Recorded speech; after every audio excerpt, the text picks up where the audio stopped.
Gente cree, o muchos creen que con el ministerio pastoral creen que tienen que ir donde haya mucho, porque entonces Dios no lo envió. Cuando Dios está contigo, no importa que no haya nada, Dios hace donde no hay. Bienvenidos una vez más a Conexión Sin Límites. En el día de hoy tenemos una interesante entrevista y a la vez un testimonio impactante con el pastor Marcos King. Bienvenido, pastor Marcos King. Antes de ver este video te invitamos a suscribirte, dar clic a la campanita, activar todas las notificaciones para que sea lo primero en ver nuestro contenido. Gracias por invitarme. Pastor, nos gustaría saber dónde nace y quién es Marcos King. Bueno, Marcos King nace en Sánchez, Samaná, y viene a la ciudad de La Romana a los 8 años de edad. Aquí fui criado por mis abuelos y nada, criado quizá en una iglesia, en una costumbre católica. Fui a un monaguillo de la iglesia católica. Monaguillo, pastor. Sí, de la iglesia católica. Y nada, ahí estuve criado con una familia honorable, pero no cristiana evangélica realmente. Okay. ¿Y cómo llega usted entonces? ¿Cómo conoce a Cristo? ¿Cómo llega al Evangelio? Bueno, quizá la misma necesidad de uno tener un encuentro con Dios. Recuerdo que visité una iglesia porque ya la familia King, la otra familia, de dos familias, sí tenían el principio cristiano, y ya de 0 a 7 años yo recibí esa formación y eso se queda. Ya cuando llegué a ser adulto, a 19 años de edad, pues fui a una actividad, recuerdo, en Zona Franca exclusivamente, y ahí entonces estuve, me encuentro con Jesucristo ahí, en una actividad que hacían al aire libre, y asistí y me convertí a Cristo. ¿Y cómo ha sido, después que se convirtió, cómo fue su vida de ahí en adelante? ¿Le fue todo fácil o...? Nada es fácil. Nada es fácil. Realmente empecé a congregarme en una iglesia, primero el tabernáculo, donde pastoreaba el pastor Gustavo Casado Emiliano. Estuve ahí, luego fui a ser parte de la iglesia Piedra del Ángulo, que era una iglesia capilla del tabernáculo que pastoreaba el pastor Enrique Carpio y la pastora Golina de Carpio. Entonces ahí estuve, ahí empezó mi formación. Duré un tiempo en doctrina, luego de ese tiempo fui bautizado y trabajé en todo lo que pude en la iglesia, todo lo que. ¿Y cómo conoce usted a su esposa? ¿En qué momento? Bueno, antes de convertirme. Okay. Nos conocimos antes de yo convertirme y nos unimos. Ya yo cuando vine al Evangelio ya la tenía, y ahí fue que nos conocimos realmente en el mundo antes de venir al Evangelio. Bien. ¿Y dónde trabajaba y cómo se hacía para estar en la iglesia? Bueno, trabajaba, como te dije, en Zona Franca al principio. Luego trabajé por un tiempo en Casa de Campo, allá para asistir a los cultos, porque elegí el horario de último, de cierre, para poder asistir a los cultos. De 11 de la noche a 7 de la mañana, para poder asistir a los cultos, porque si no, no iba a poder. Si tenía otro horario, era difícil para mí asistir. Entonces decidí tener ese horario, duré casi 5 años en ese horario, pero podía asistir a todo, a los retiros, a la vigilia, a todo lo que hacía, hasta las 11 de la noche, para poder arrancar a mi trabajo. O sea que todo fue un sacrificio para usted servirle al Señor. Exactamente. Todo, el que le quiere servir a Dios y se decide servirle, bueno, lo hace y no tiene excusa. Sí. ¿Entiendes? La gente le gusta tener excusa, pero cuando uno quiere servir al Señor, no usa las excusas, simplemente se decide a servirle, no importando cómo, lo importante es servirle. Pastor, ¿y qué cargo ocupó usted en la iglesia, en su primera iglesia? Bueno, ya en la iglesia Piedra del Ángulo, que es donde fui bautizado y me desarrollé, empecé siendo líder juvenil. Luego de ser líder juvenil, también fui diácono de esa iglesia.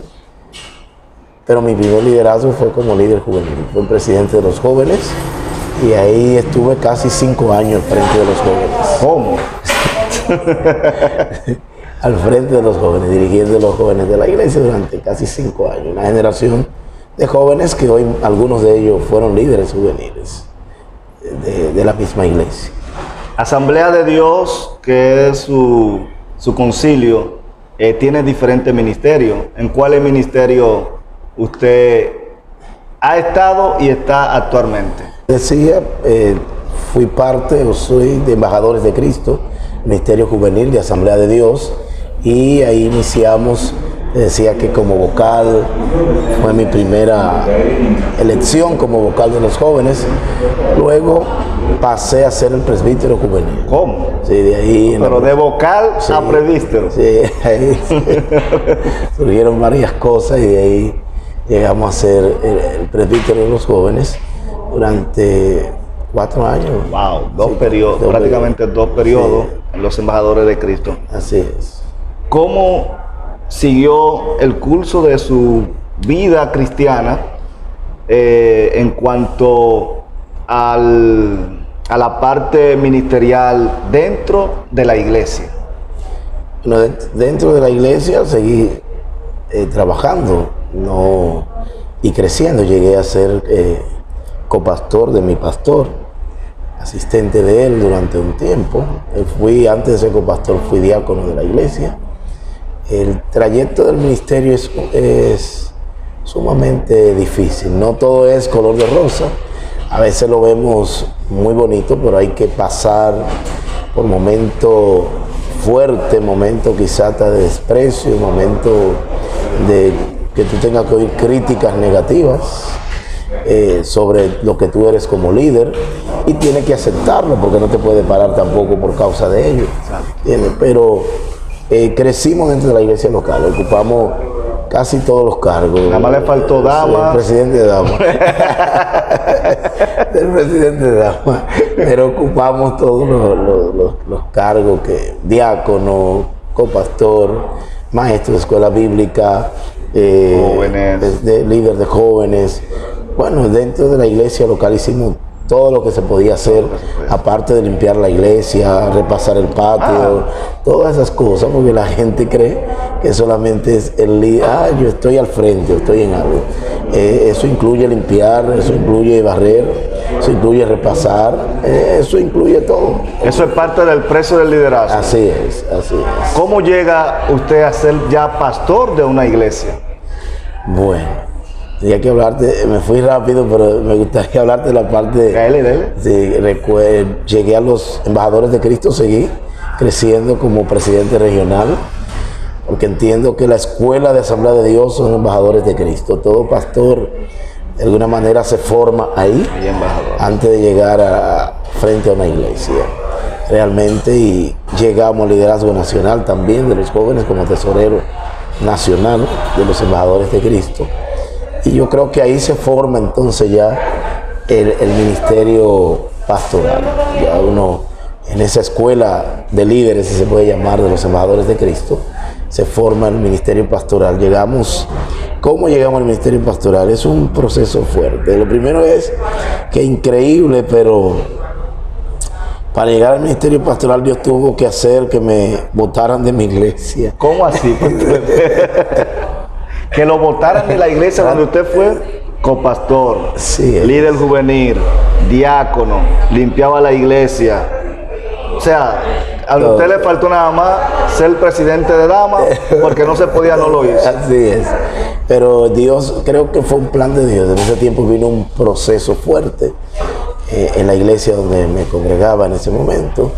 Un momento donde pienso que el enemigo se metió, pero que Dios lo usó a mi favor, y tuve que salir de la iglesia, Recuerdo entonces llegué a la iglesia del pastor Jesús Copley, donde estuve como miembro 1 año, siendo miembro de esa congregación.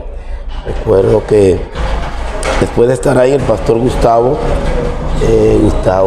por varias veces me ofreció pastorear, yo le decía que no, que a mí Dios no me había llamado a pastorear, que yo no quería pastorear, pero los pastores siempre tienen una visión más allá de nosotros. Y por varias ocasiones no quise. Recuerdo ya que por último quien me llamó para pastorear fue el pastor Nicolás Minaya Polanco, que en ese entonces era presbítero, como lo es ahora. Exacto. Y me instó a ir. Sabes que la paciencia de Nicolás a veces convence. Y me pudo convencer y acepté ir a pastorear. Y mis inicios fueron en el kilómetro 10 de Cumayasa. En el kilómetro 10 de Cumayasa. Así es, kilómetro 10 de Cumayasa. Ahí iniciamos recibiendo una iglesia con 9 personas, pero sin nada. O sea, sin silla, sin una estructura física. Así es, recibimos. Pastor, ¿y cómo usted aceptó eso? Porque estando usted en una iglesia tranquilo durante un año, le ofrecen una iglesia nada más con 9 miembros, sin ningún tipo de estructura, sin silla. O sea, mira, ahí está. Como te decía, llegó una jovencita a mi casa. Ya nosotros, por lo que habíamos vivido, no queríamos como aceptar realmente ningún llamado. Yo estaba dispuesto a ser parte de una congregación sin tener ninguna preocupación de ministerio ni responsabilidad. Pero cuando llegó esa joven allá, y se dice Dios que Él lo llamó a pastorear. Wow. Una jovencita que yo ni sé su vida ni sé de dónde vino, ¿entiendes? Llegó así de la nada a la casa, entró, oró y cuando se iba, ministró. Ministró a mí y a mi esposa. Y dice Dios que Él le llama a pastorear. Wow. Que vaya a pastorear, dice el Señor. Y ahí, no quizá de buen gusto, pero acepté el llamado. Por eso cuando el pastor me habló de ir, yo acepté ir para no pelear contra la marea, sino aceptar la voluntad de Dios. Entonces ahí es donde entramos al 10 de Cumayasa y empezamos en un lugar como tú, sí, con 10 personas, 9 personas, sin nada, sin silla, sin equipo, sin sonido, sin nada, solamente creerle a Dios. Y la disposición de hacer la disponibilidad de hacerlo, no importando si había o no había. Muchas veces cuando tenemos el llamado, la gente cree, o muchos creen que con el ministerio pastoral, creen que tienen que ir donde haya mucho, porque entonces Dios no lo envió. Cuando Dios está contigo, no importa que no haya nada, Dios hace donde no hay. Y eso pasó allá en Cumayasa, donde llegamos, el día de Cumayasa llegamos sin nada y solamente teníamos la voluntad de hacerlo. Dios usó esa voluntad y trabajamos para ganar almas para Cristo, trabajamos para comprar terreno, para edificar y tener un lugar, ver que la gente se convertía a Cristo, donde cuando llegué allá era difícil. Incluso cuando llegué allá mucha gente me decía, ¿cómo tú aceptaste ir ahí? Tú estás loco, eso ahí lo que hay es monte y culebra, ahí no hay nada, y la gente no se convierte. Ahí, entonces yo recuerdo que el primer año ciertamente nadie se convertía. Era un poco... Pero ok, pastor, ¿dónde inició? Porque me dice que llegó 9 personas, no había estructura física, no había silla. ¿Dónde usted inició con esas 9 personas? Y alquilamos un pequeño local. Primero empezamos en una área y alquilamos un local pequeño que había ahí, que ahí había una área de juego. Lo alquilamos, ahí estaba el Partido Reformista también. Y ahí alquilamos un pedacito, una esquinita. Y ahí fue que iniciamos con silla prestada también del Partido Reformista. Le agradecemos eso. El Partido Reformista nos prestaron la silla y con ella iniciamos los bueno, cultos. dice el Partido Reformista Social Cristiano. O sea que sí, ejerció ahí ejerció su ministerio. Y ahí iniciamos con esa 9 silla prestada, ese local alquilado ahí para empezar los cultos. Estuvimos ahí y Dios fue abriendo camino. Pero ya usted ahí le puso alguna señal al Señor para continuar. Sí, recuerdo que estando allá, dije, mira Señor, si tú vas a ir conmigo, que el primer culto que hagamos se convierta en una alma, que será el sello Tan, ta, ta, ta. de que tú me llamaste. Y recuerdo que dimos el culto y fue una sola jovencita esa noche, a ese culto, el primer culto. Y esa jovencita se convirtió a Cristo. Hasta hoy está allá, presidenta de damas, esa jovencita hoy, llamada Yaneli. Y está ahí en la iglesia todavía. Wow. Y fue el sello, yo diría, del llamado que Dios me había hecho. Y confía en el Señor. Y Dios estuvo con nosotros. Bien, Dios lo llamó al pastorado, se trasladaba de Villahermosa hacia Cumayasa. En los trayectos, todo fue color de rosa. Bueno, en los 3 meses de estar allá, me robaron mi motor. Eso fue una señal para que se devolviera. Sí. Tenía 3 meses ya pastoreando allá y los ladrones pasaron por su motor y se lo llevaron. Ya yo estaba a pie, que era lo más difícil. Lo más difícil para no poderse transportar, llegar allá era un problema, pero aún así no dejamos de hacerlo. Aunque los ladrones llevaran el motor, no dejamos de hacer el trabajo.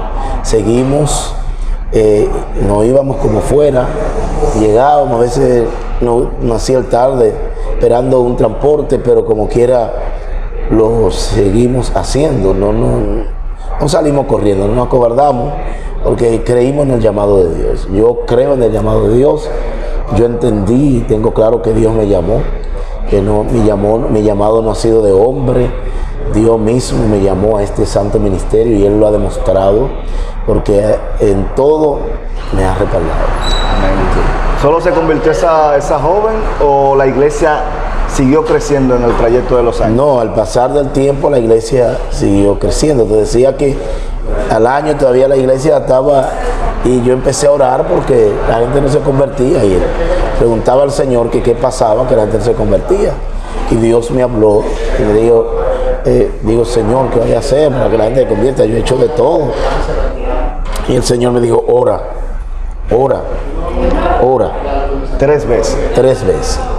Y de ahí en adelante lo que hicimos fue orar. Y empezamos a ver cómo las almas se convertían a Cristo. Empecé a orar por un espíritu de perseverancia, porque a veces se convertían y se iban. A la semana ya no estaban. Y empezamos a orar también para que Dios le diera a la gente que se convirtiera, le diera esa firmeza. Y así fue, la gente empezó a convertirse y a quedarse y a dar fruto de arrepentimiento.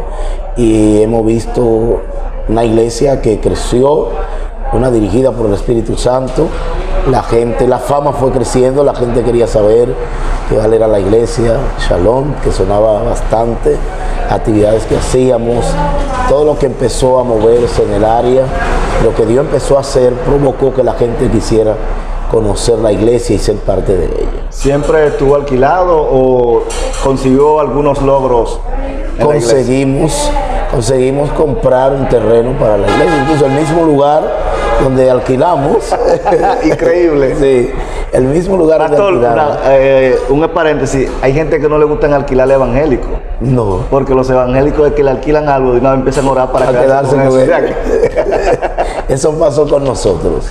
El mismo lugar donde estábamos, ese lugar lo alquilamos, pero también lo compramos. Ese lugar nos salió en 600,000 pesos, compramos ese lugar y Dios nos ayudó. Cuando teníamos el plan de comprar, estábamos gestionando préstamos en los bancos, porque al principio le habíamos dado una parte, 50,000 pesos al dueño, y luego cuando muere, los hijos querían que le devolviéramos el lugar, que yo no iba a devolver el dinero. Y recuerdo que estaba bien turbado, preguntándole al Señor qué íbamos a hacer. Y en una yo llamé al dueño, mire, necesito que me devuelvan mi dinero.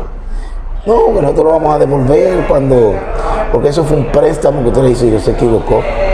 Yo no soy prestamista, este fue el dinero de la iglesia para comprar el terreno. Y nosotros queremos nuestro terreno. Ya yo no quería el dinero, yo quería el terreno. El terreno ya. Bien. Bueno, y me dicen que no. Y digo, miren lo que van a hacer, porque si no, mañana estamos en la justicia. ¿Usted tenía algún documento firmado? Sí, documentos que me había firmado el dueño. Sí. Cada vez que le entregábamos, nos firmaba con su cédula y todo. Entonces, pastor, eso es importante, los líderes, los pastores, que cuando hagan ese tipo de negocio, pues tengan por lo menos un talonario o algo donde con las personas que hacen ese tipo de negocio puedan firmar y tener algo, porque si hubiera sido de boca, pues usted no iba a tener ningún tipo de perdemos todo.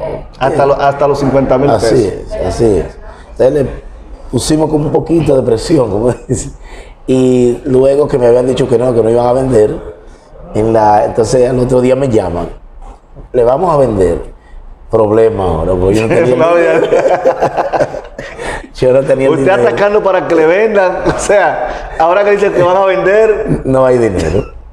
No había dinero. Entonces empezamos rápido a gestionar en los bancos para que nos prestaran para comprar ese lugar. Recuerdo que empecé a orar porque no quería tomarle prestado al banco. Quería hacerlo, pero sin que la iglesia tuviera la presión del préstamo. Y recuerdo que empecé a orar, y una hermana que hoy no es miembro de la iglesia, estuvo de miembro un tiempo, fue el canal que Dios usó. Cuando estábamos orando, recuerdo que estaba orando y estaba en mi oficina, y me llamó esa persona. Dijo, pastor, me dijeron que usted está en comprar el terreno de la iglesia. Digo, sí, estamos en eso, pero estamos gestionando préstamos y no hemos tenido respuesta todavía. Dice, pues yo le llamo mañana. Recuerdo que eso fue un domingo en la mañana, me llamó el lunes en la mañana. El lunes en la mañana. 12 minutos después, 12 horas después. Así es. Le llamo. Entonces, el lunes en la mañana me dice, yo estoy en el banco BHD, te puede bajar. Yo sí, ahí sentí que Dios había hecho el milagro y empecé a llorar. Empecé a llorar de ver la mano de Dios obrar de una manera extraordinaria. Dios se glorificó y cuando llegamos ahí lo que ella me dio fue el dinero. Mire, aquí están los 600,000 pesos para comprar el terreno, páguemelo como pueda. Wow. Mire, yo lo recibí y yo lloraba porque creía que nuestro Dios es un Dios real. No le servimos a un Dios de yeso ni de madera, le servimos a un Dios que oye, que ve, que está pendiente de nuestras oraciones para aquellos que lo dudan. Dios oye la oración. Cuando oramos y creemos, recibimos respuesta. Y yo oraba al Señor pidiéndole el dinero. Yo no quería hacer un préstamo. No quería hacer un préstamo a los bancos porque entendía que era muy fuerte para la iglesia pagarlo por ser una iglesia pequeña. Pero Dios movió a esa hermana y esa hermana nos prestó ese dinero y con él pudimos adquirir el terreno de la iglesia.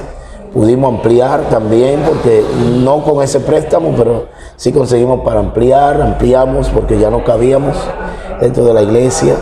Y Dios, hablar de las maravillas de Dios, no hay palabra, no tenemos palabra para poder decir cuán grande es el Dios al que le servimos. Es un Dios extraordinario, es un Dios grande y temible, como dice Nehemías. Es un Dios que hace proezas y maravillas. Es un Dios que no nos deja en vergüenza. Y entiendo que Dios no me dejó en vergüenza, sino que me ayudó a comprarlo, a fabricar, a hacerlo y a formar lo que es hoy la iglesia Centro Evangélico Shalom. ¿Y cómo se hace un pastor, pero también evangelista, que recibe muchas invitaciones como usted? Es fuerte, que sabe. Bueno, todavía todo el mundo me pregunta cómo yo hago tantas cosas. O sea, ¿en qué trabaja aparte de pastorear? Yo soy administrador de una empresa. Okay. Administrador de la empresa Onegas en Cumayasa. Soy administrador de ella. Y imagínate, paso un gran tiempo en la oficina, trabajo administrativo y todo eso. Usted va a retiro. Sí. Va a campamento. Sí es. Va a vigilia. Lo invitan en el este, en Santo Domingo, en diferentes partes del país. También asiste. O sea, y está pastoreando la iglesia. ¿Cómo lo hace? Dios me ayuda. Porque no puede ser. Espérese, otro. Y tiene su esposa.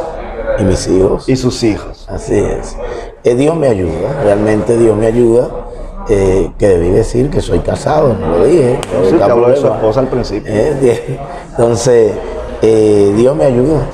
Dios me ha ayudado hasta ahora, me ha dado la fuerza, me ha dado la habilidad para poderme mover, para poder moverme a los diferentes lugares, saber coordinar los horarios. Trato de ser muy puntual realmente. Sí. Eso es una de las cosas que más me ayuda, la puntualidad. Si no salgo con un horario, si tengo a las 3 de la tarde, por ejemplo, me invitaste a las 3 de la tarde, sí, yo estaba aquí a las 2 menos 5, a las 3 menos 5, porque el propósito era estar a tiempo, para poder aprovechar el tiempo. Entonces, exacto, yo aprovecho mi tiempo. Si es a tal hora, de 4 a 5 nos vemos. Bueno, a las 4 yo estoy ahí, pero a las 5 ya yo estoy despidiendo, ¿no? Porque tengo otro compromiso. exacto. Es decir, la idea es saber tener una disciplina de horario, una disciplina de vida, para poder lograr lo que te proponga. ¿Qué tiempo dura en Centro Evangélico Shalom? Duramos 10 años pastoreando 10 años. Centro Evangélico Shalom. ¿Y cómo sale y hacia dónde va? Bueno, ya salir del Centro Evangélico Shalom fue una idea de Dios, prácticamente, porque teníamos 10 años allá, pero ya Dios me había mostrado que íbamos a salir. Incluso cuando teníamos 5 años en el lugar, ya Dios me había dicho, tú te traje a levantar, no a quedarte. Vas a sembrar, pero ya usted estaba advertido. Sí, va a cosechar. Es decir, ya Dios me había advertido que me iba allá y llegó el momento de salir. Llegó un momento, quizá en un momento de dolor, un momento en que perdimos al pastor donde estoy ahora, el pastor Francisco Núñez Peroso, que es el pastor de la Iglesia de Salvación Inagotable, era el pastor donde yo estoy pastoreando ahora, y me tocó ir allá, un gran amigo y hermano, me tocó ir, pero estuvo en el plan de Dios salir. Yo creo que Dios nos llevó al lugar para levantar el lugar, dejar una iglesia bien formada, líderes muy buenos que fueron formados en esa iglesia, gente muy buena. Sí, Dios me ayudó a formar, pero nunca Dios me dijo que me iba a quedar. En el plan de Dios estaba que yo iba a salir. Sí, vaya. Y por eso cuando llegó el tiempo de Dios, recuerdo que un año antes de esto invitamos a una hermana a predicar allá a la iglesia y Dios la usó para decir, el pastor dice Dios que se va de este lugar. Y ciertamente un año después Dios nos sacó. Bajo una circunstancia no muy buena, pero fue el plan que Dios utilizó. El plan de Dios, exactamente. No buena en el sentido de que perdimos a nuestro hermano donde yo fui a sustituir, ¿entiendes? Que era mi hermano, mi amigo, alguien de gran aprecio, pero Dios decidió llevarlo a su presencia. Pastor, ya para la parte final, un consejo tanto a los líderes juveniles, pastores e iglesia en general. Bueno, a los líderes juveniles tengo para decirles que el liderazgo de jóvenes es el primer escalón para llegar al propósito que Dios tiene con ellos. Si se desesperan no lo van a ver. Tienen que ir subiendo los escalones. Cada escalón es una nueva experiencia. Cada escalón es algo nuevo que Dios te va a poner. Y trata de sacarle a Dios 100 en cada uno de esos escalones donde Él te pone. Y es fácil, pastor, eso. No es fácil, pero se puede. Se puede, okay. Se puede. Pero, y ya lo que es el ministerio pastoral, quisiera decirle a los pastores y líderes algo que yo sé que esto va a llegar lejos y lo voy a decir. Debemos vestirnos de humildad. A veces nos encumbramos y creemos que somos superiores porque tenemos llamado pastoral. Yo creo que el ministerio pastoral solamente es la oportunidad que Dios te brinda para servir a los demás de un escalón más alto. Y debemos aprovechar eso porque Dios nos va a pedir cuenta por haberlo hecho bien o por haberlo hecho mal. Así que yo les sugiero a los líderes pastorales, igual que yo, que seamos mansos y humildes como era Moisés. Manso y humilde. Entonces, esto llama la atención de Dios. Muchos se han acomodado y el crecimiento de las iglesias se han caído. El crecimiento de la iglesia se ha limitado porque muchos se han acomodado creyendo que ya llegaron a la meta. Pero Dios le está diciendo hoy a esos pastores, líderes ministeriales, que el crecimiento de la obra dependerá de su entrega y dedicación, con amor, humildad y mansedumbre. Y carácter, que el carácter decide un buen liderazgo. ¿Y los miembros en general? La iglesia en general, servir a Dios con alma y corazón. La gente quiere servir a Dios, pero quiere servir a Dios conforme a lo que ellos creen, a su Biblia, no conforme a la palabra establecida por nuestro Señor y Salvador. Hay muchos evangélicos, pero hay muchos que se van a quedar porque no están alineados a la voluntad de Dios. Yo llamo al pueblo evangélico a alinearnos a la voluntad de Dios y a vivir verdaderamente como gente que hemos sido transformados por la sangre de Jesucristo, el Hijo de Dios. Gracias, pastor, por darnos de su tiempo. Y esto es Conexión Sin Límites. Nos vemos en otra próxima entrega.